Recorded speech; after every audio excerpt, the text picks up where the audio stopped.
Check this out, guys. This is the Land Rover Defender, and it's really the most iconic and nameplate status of the Land Rover car company as a whole. You see, Land Rover was first introduced all the way back in 1948, in which they first started building industrial and agricultural vehicles before off-roading and eventually entering into the luxury segment. They did miss that window of opportunity during World War II, in which Jeep was able to capitalize on that with the wheelie in what we know today as the Jeep Wrangler.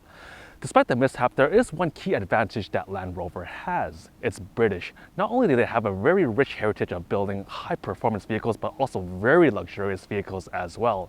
Jaguar, Bentley, and Rolls-Royce are all key prime examples that you can relate to. Now, the Defender comes in three variants, the 90, 110, and the 130, in which a number refers to the wheelbase, which is the distance between the front and the rear wheels from the center. Now, the 90 is a two-door variant, while the 110 is a four-door variant.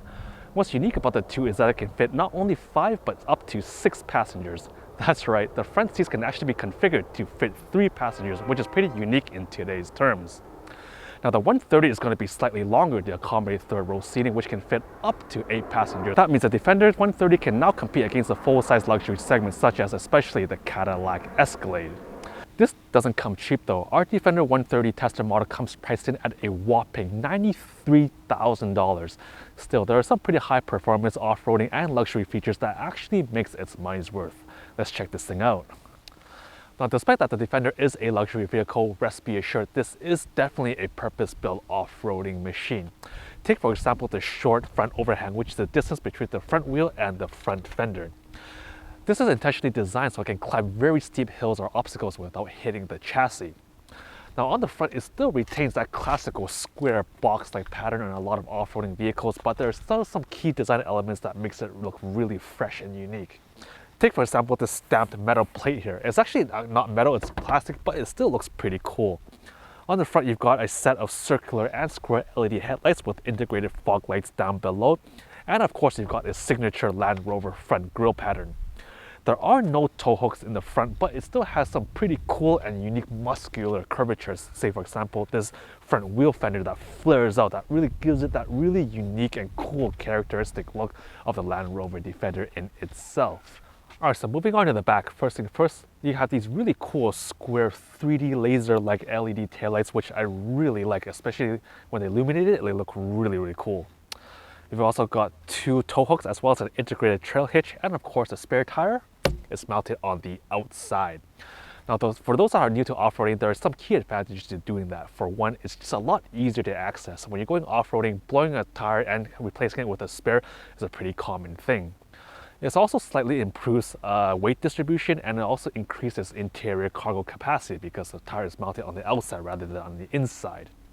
You'll also get slightly more ground clearance as a result, because when you mount the spare tire on the inside, it'll tend to dip the chassis down below to accommodate room for it, so that will also improve your overall departure angle. Now, opening up, the door actually slides out. That's also pneumatic assisted. You've got plenty of room on the inside, and there's some unique features here. For one, the Defender is actually equipped with ride height adjustable suspension, so I can actually lower it or raise it to load and unload things a lot more easier.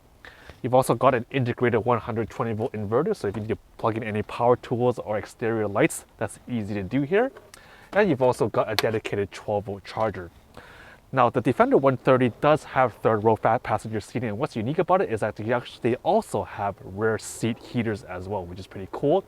And I also noticed that the rear seats also have a dedicated sunroof as well, which is pretty unique. I've never seen that on a third row passenger vehicle. The incredible off-roading prowess and capability of the Land Rover Defender all starts off with the powertrain. The engine is an inline 6-cylinder with a supercharger and a turbocharger as well to give you that extra boost of power for both the low and high-end torque range. That's going to give you an end effect of 395 horsepower and 405 foot-pound of torque, which is pretty good for the size of this vehicle. Now, in terms of powertrain, you've also got a center and a rear locking differential, which can actually lock all 4 wheels to rotate at the same speed to give you the most traction possible. You've also got ride height adjustable suspensions that will actually lower to give you a bit more handling capability and comfort while you're driving in regular city roads, or raise it to give you better ground clearance when you're tackling obstacles in an off-roading environment. Now, to take advantage of these high-performance off-roading mechanical components, there's also a lot of electronics baked in to optimize the performance. Take, for example, the drive mode selector. You can select up to 6 different drive modes that will automatically and optimize the throttle response, engine response, transmission shift points, as well as the ride height to give you the optimal driving performance depending on the environment you are in. Now, I'm an engineer myself, and one of the most important lessons I learned is it's all about compromise. Yes, this car's got an amazing amount of performance, especially in an off-roading vehicle, but it also comes at a cost, and that's unfortunately fuel economy. This car only gets an EPA rating of just 19 miles per gallon, which is not great in today's term, but hey, you know what? If you can afford it, why not?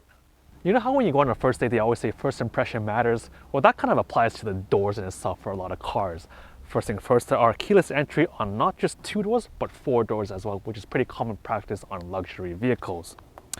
Opening up, now you can't see in the daylight, but at nighttime, it'll actually project a logo or image of the car itself onto the ground, which is a pretty cool feature. Now, I actually test drove the P440e last week, the Land Rover P440e, which is another high-end vehicle from the Land Rover Range Rover lineup. And what's unique about that is that the door position can actually open and close at any given position, which is a pretty unique feature. But in the case of the Defender, there's only a select number of positions that it'll open and close to due to a spring detent mechanism. It's not necessarily a bad thing, but that's definitely something that I noticed, especially on higher-end vehicles. Now, the way that door opens and closes, the feel of it, it still feels pretty solid, but still nothing out of the ordinary. I know, for example, BMW and the Mercedes G-Class, the way the door opens and closes feels very, very unique. But in the case of Defender, it still feels pretty solid, but nothing special. But again, there's nothing bad or anything about it, but it's just something that I definitely noticed on higher end vehicles, which I thought might be worth mentioning. Alright, so now that we've covered the exterior of the car, let's hop inside to see what it's like. Now, one of the gripes I have, especially with high-end vehicles, is they try to wow you with too much gimmicks. Say, for example, they put too many choices of materials or different colors or too many LEDs that flow all over the car. But in the case of the Land Rover Defender, it's more about simplicity and substance.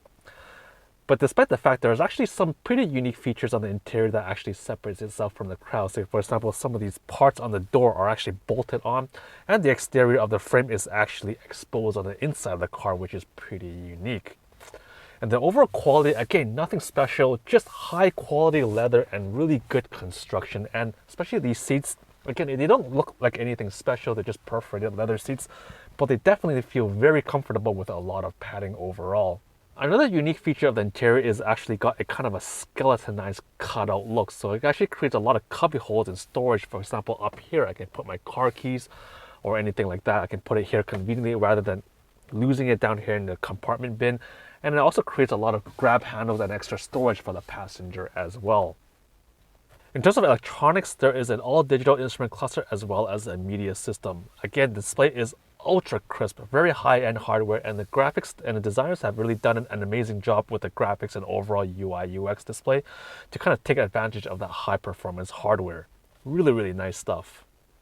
Now, the infotainment system is definitely pretty feature-rich. You've got a lot of features in here that's also compatible with Android Auto and Apple CarPlay.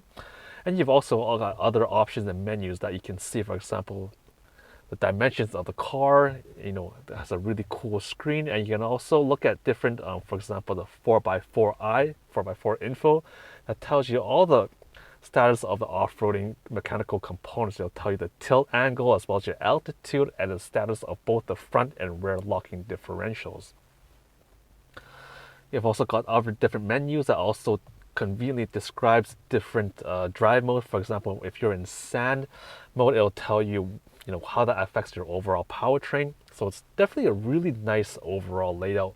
It's definitely not very dry. It's got a lot of different features, and again, it's not overly complex, but it's also, again, at the same time, very, very feature rich. Down here, you've got your center button console here that kind of allows you to configure your different powertrain configurations. You can, for example, these buttons here can control the ride height, as well as you can have hill assist and traction control. All that stuff, all that good stuff is configured through this center panel here. You've also got climate controls here, so it's kind of a mix of both powertrain and climate controls in this one stacker, which can be a little bit confusing. I was a little bit confused at first, but once you get used to the menu, for example, you press this button to change the drive mode, or press this button to change the climate control fan speed. You have one dial to control two different configurations, which was a little bit confusing to me, but you definitely get used to it. It's actually not that bad. Down below, you've got a USB-C and a conventional USB converter, as well as a dedicated 12-volt charger, and as well as extra cubby holes for storage. You've got two cup holders here, as well as a smartphone charger down here, as well as extra storage down here in the center compartment down here below. Interesting, they actually have a kind of a cooling element down here in the middle. For example, I guess if you want some cool drinks, you've got them down here below. Now, there's some flaws with the interior that I want to mention out. First, the media system, although it looks really good, the graphics look phenomenal, but the overall performance is a little bit laggy. I wouldn't say it's the best out there, but I wanted to throw it out there. The second problem I have with the interior is the location of this gear handle. It kind of gets in the way, especially if you want to click things on the bottom left screen. It kind of gets in the way. You kind of have to move your wrist in a really weird position, which, I don't know, it's really uncomfortable and awkward to use. But overall, really nice job with the interior, and I especially like this panoramic sunroof that floods the overall cabin space with a lot of natural sunlight.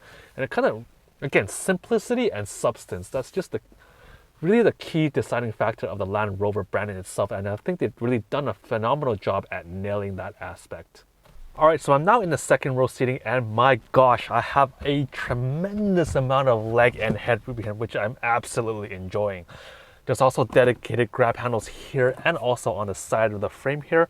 And you've also got a fold down panel here for an armrest and two dedicated cup holders here if you need it. Another unique feature of the second row seats is that they can be reclined forward and backwards, and they can also slide in and out. A little bit hard to do it, but in and out to create more room for third row passengers if needed. And you've also got dedicated climate control panels down here, which is really nice. And yeah, that's actually about it. It's not a lot of features in the back, but definitely a lot of comfort to be had, especially with the sheer amount of leg and headroom that you can enjoy. Alright, so there's no denying the fact that this is certainly a big car. As a matter of fact, I felt very intimidated when I first drove it. However, the Land Rover Defender treats you very well. It actually feels like driving a regular car. If you drive it to the grocery store or drop off your kid to soccer or to school, or just picking up whatever it might be, it actually feels like a regular car. It's not too loud, the engine is not too obnoxious, so it's actually pretty incredible how comfortable and easy to drive this car is, despite the fact that this is an actual off-roading vehicle. And again, I have a really nice panoramic sunroof that gives me a lot of refreshing sunlight in the cabin space I really enjoy. And it's also really quiet as well. It doesn't feel, obnoxiously loud like a lot of other off-roading vehicles that tend to almost like rattle and kind of throw you around a lot, but that's definitely not the case. And the suspensions do a really good job in terms of giving you good road comfort, which I actually really appreciate the fact that it's got a lot of high-end off-roading capability, but also road comfort at the same time, which combines the two. That gives it a really unique vehicle to own. Now, I have really good overall visibility as well. I'm definitely not complaining. There's also a really good view of the front hood up here. And I've also got these massive side view mirrors that really helps me in terms of overall visibility. Now, I did mention that the spare tire in the back does compromise a little bit of rear view visibility, but it's actually not that bad. I mean, it's actually still pretty good. I can actually see everything. It's actually a really easy car to drive. Very surprising, actually, because normally when I drive the off-roading vehicles such as the Ford Bronco or the Jeep Wrangler, you can definitely tell that you're actually in an off-roading vehicle, just the way the car rolls around and whatnot, and all the extra wind shear and kind of the naked skeleton feel as if there was no insulation. But that's definitely not the case with the Land Rover. Again, it feels just actually like a regular car. I can't emphasize that enough. I'm actually really surprised, and I can actually really understand what Land Rover is all about now. It's really the combination of both luxury and off-roading performance in a single package. So that's really a unique and also an incredible engineering feat, in my opinion, to be able to combine the two into one. Now, what's also surprising about the Land Rover Defender is it's actually got quite a bit of power thanks to both the supercharger and turbocharger. Again, the power is actually very linear and progressive. It's not like other off-roading vehicles where the gear ratios are just way out of whack and it's just really obnoxious and very difficult to, drive on a normal daily basis. But with the Land Rover Defender, the powertrain is just really smooth. I'm actually very surprised, and I'm really enjoying the ride quality of this vehicle. I mean, yes, the Land Rover Defender costs $93,000. It's not a car that a lot of people can afford, unfortunately. And it makes a lot of people wonder, why does this car cost so much? Because on the outside, it really doesn't look anything that special. And even interior, yes, it does look and feel pretty good overall, but again, nothing extraordinary like other luxury vehicles offer. But it's really, again, all about quality and substance. I can't really emphasize that enough. Like, this car just feels really smooth, and the power is also very predictable as well. Alright, so there's a small little gravel pit here with a lot of bumpy ruts. So let's see how this car actually behaves. I'm going to try to put it in the off-road configuration. Let's see what I got here. So I got... Okay, I'm not going to... It's asking me on the screen to activate low traction launch. I'm going to say no, I'm not going to do anything special. It's not my car, so I don't want to break anything. So it's adjusted some of the throttle response, as well as I think it actually raised the ride height a little bit. I can hear the pneumatics actuating when I selected that drive mode. So let's see what this is all about. I'm going to try to drive slowly. I can definitely feel a slower throttle response. Woo! Pretty good, actually. Very controllable. I can actually feel I can definitely feel higher ride height actually. It's actually not bad. Actually taking care of the bumps on the road pretty well actually. It's actually not bad at all. It's pretty good actually.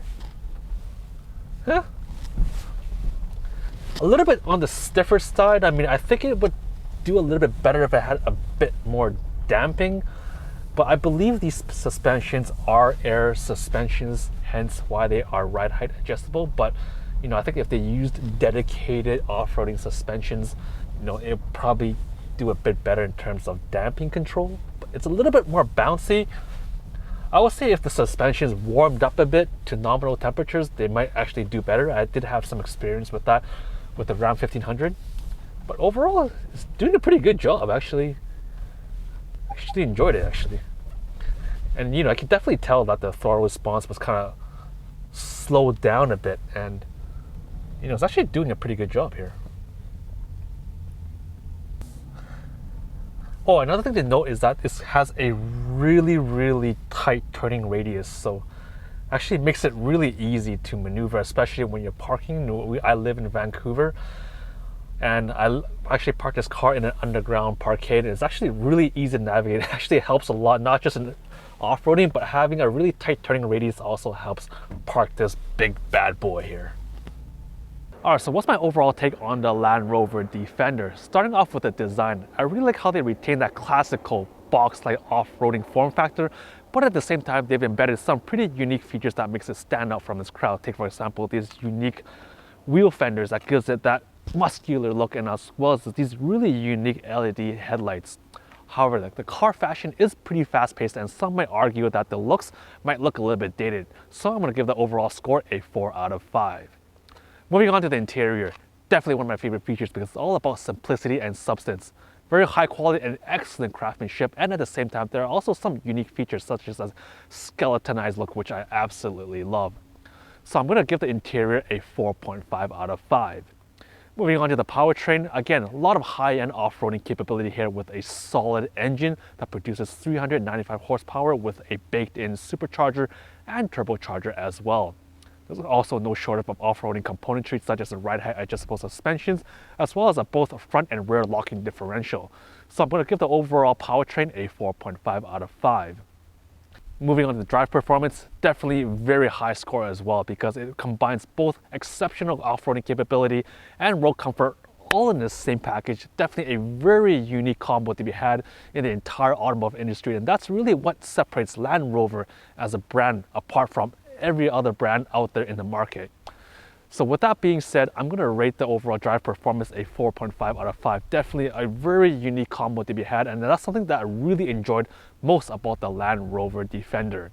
Well, that's my final score. I really hope you enjoyed this video. If you have any questions, leave them down below and I'll try my best to answer them. And if you enjoyed this review, please don't forget to like and subscribe. And as always, keep driving, and until next time.